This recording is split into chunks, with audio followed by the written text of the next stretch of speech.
Selamat pagi sahabat Kristus yang setia.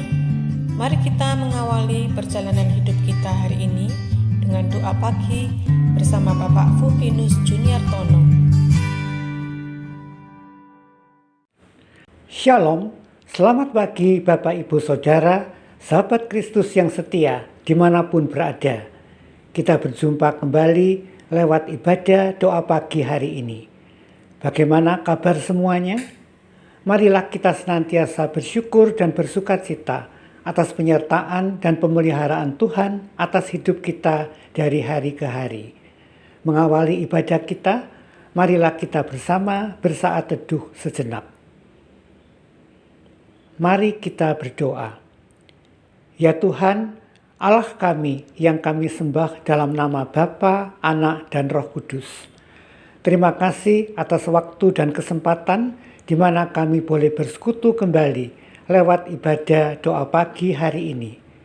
Bila sebentar kami akan bersama merenungkan dan mempergumulkan firman Tuhan, tolonglah kami agar dalam segala keterbatasan dan kelemahan kami, Roh Kudus boleh menerangi dan memimpin setiap kami untuk kami dapat mengerti dan memahami firman-Mu dengan jelas dan benar. Khususnya bagi kami yang akan menyampaikan sabda-Mu, urapilah ucapan lidah bibirnya, agar semua yang akan diuraikan nanti sungguh-sungguh dapat disampaikan dengan benar dan penuh tanggung jawab, sehingga boleh menjadi berkat bagi semua yang mendengarkannya. Dalam nama Tuhan Yesus kami berdoa. Amin. Sebelum melanjutkan ibadah kita, marilah kita terlebih dahulu menyanyikan bersama sebuah pujian dari KJ 363 bait pertama dan kedua. Bagi Yesus kuserahkan.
Sahabat Kristus yang mengasihi dan dikasihi Tuhan, renungan kita pada pagi hari ini saya beri tema hati seorang hamba, the servant's heart. Nats yang mendasarinya diambil dari Injil Lukas pasal 17 ayatnya yang ke-10 yang mengatakan demikian. Demikian jugalah kamu apabila kamu telah melakukan segala sesuatu yang ditugaskan kepadamu. Hendaklah kamu berkata, kami adalah hamba-hamba yang tidak berguna. Kami hanya melakukan apa yang harus kami lakukan.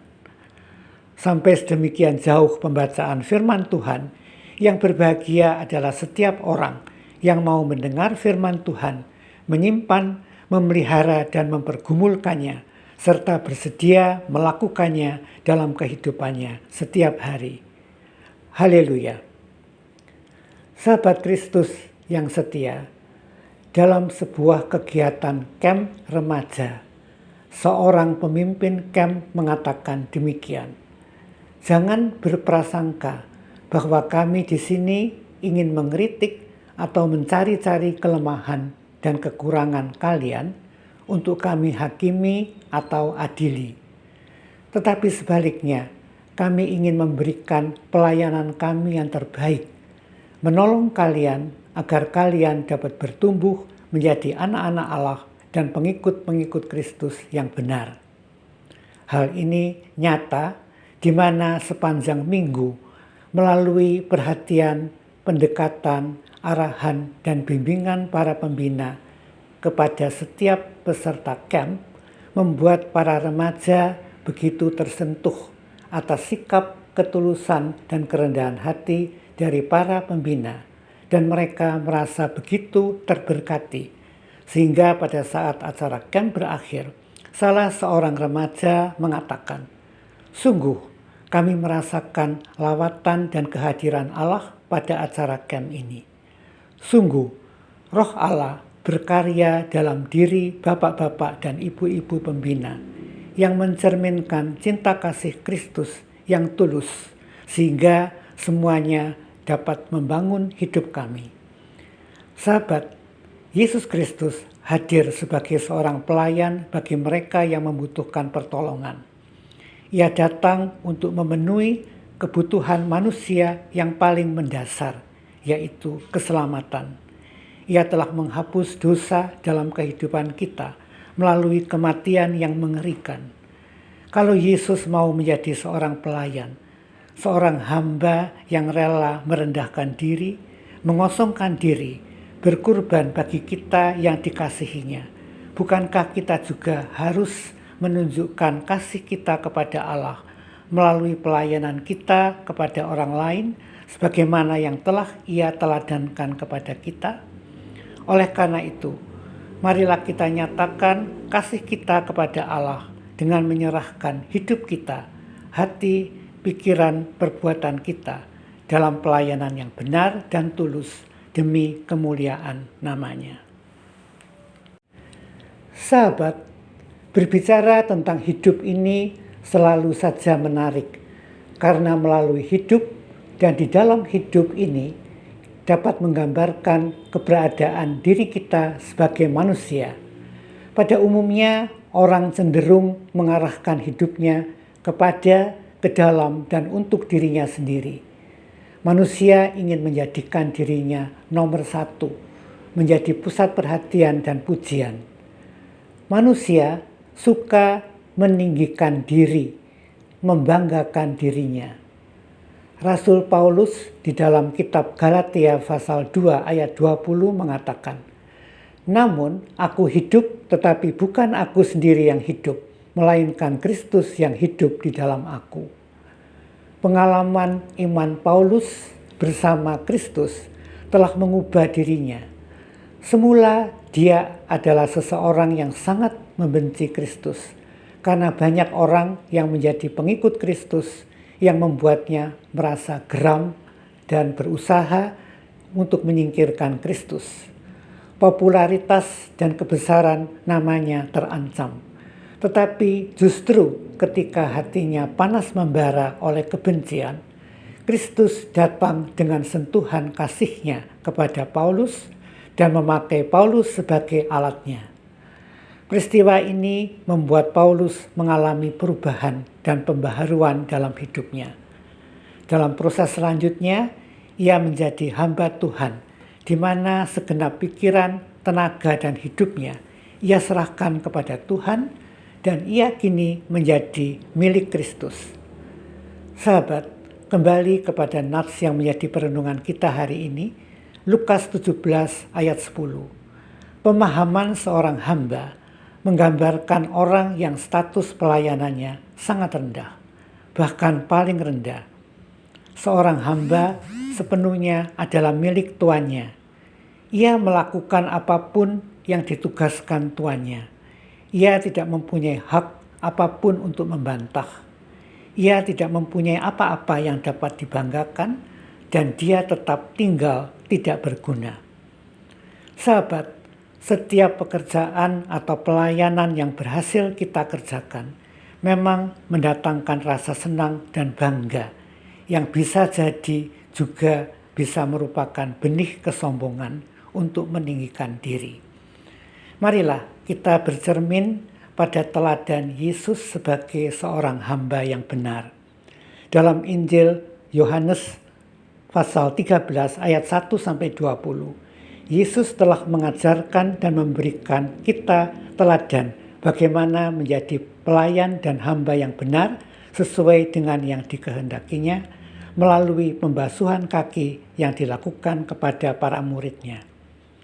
Pelayan berhati hamba bukan sekedar atau sembarang melayani, tetapi juga disertai sikap hati dan motif kita dalam melayani, yaitu motivasi batiniah yang mendasari pelayanan kita. Ketulusan, pengorbanan, kerendahan hati, rasa syukur kita kepada kasih Tuhan, semuanya akan mewujud dalam pelayanan yang benar sebagai hamba Tuhan yang sejati, yang berkenan di hadapan Tuhan. Ingat dan sadarilah bahwa kita adalah milik Kristus, dan sebagai pelayan Kristus, kita adalah semata-mata alat Tuhan yang karena anugerahnya kita dipercaya untuk melayaninya. Oleh karena itu, tidak ada sesuatu pun yang patut kita banggakan. Kita tidak berarti apa-apa.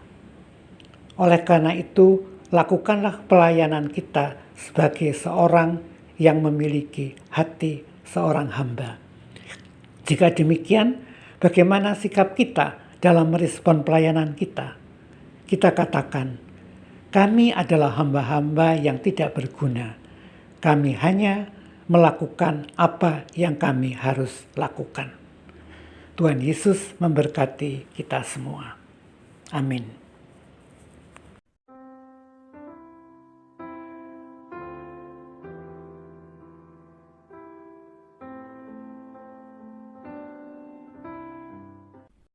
Sahabat Kristus yang setia, marilah bersama kita naikkan doa-doa syafaat.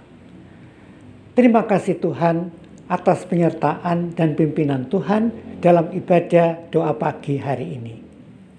Kiranya kami semakin dikuatkan melalui firman Tuhan yang telah kami renungkan bersama tadi, dan kami semakin bertumbuh dan didewasakan dalam iman dan kehidupan rohani kami. Kami juga mengingat sekalian umat Tuhan, kiranya mereka semua semakin teguh dalam iman dan mampu bertahan dalam menghadapi setiap tantangan hidup yang mereka hadapi. Berkatilah mereka dengan kesehatan yang baik, berkatilah juga usaha pekerjaan mereka agar dapat mencukupkan kebutuhan hidup mereka hari lepas hari. Untuk kehidupan berbangsa dan bernegara, Dikau juga pelihara keamanan, persatuan, dan kesatuan bangsa, khususnya menghadapi pemilu yang hanya tinggal beberapa hari ini. Kiranya kehidupan masyarakat berjalan dengan tentram dan damai. Akhirnya kami mau serahkan aktivitas pelayanan dan pekerjaan kami hari ini agar dalam perlindungan Tuhan semuanya berjalan aman dan lancar dan menjadikan berkat bagi banyak orang dan dalam banyak hal. Terima kasih Tuhan untuk semua yang boleh kami doakan. Terpujilah nama Tuhan kekal sampai selama-lamanya. Amin.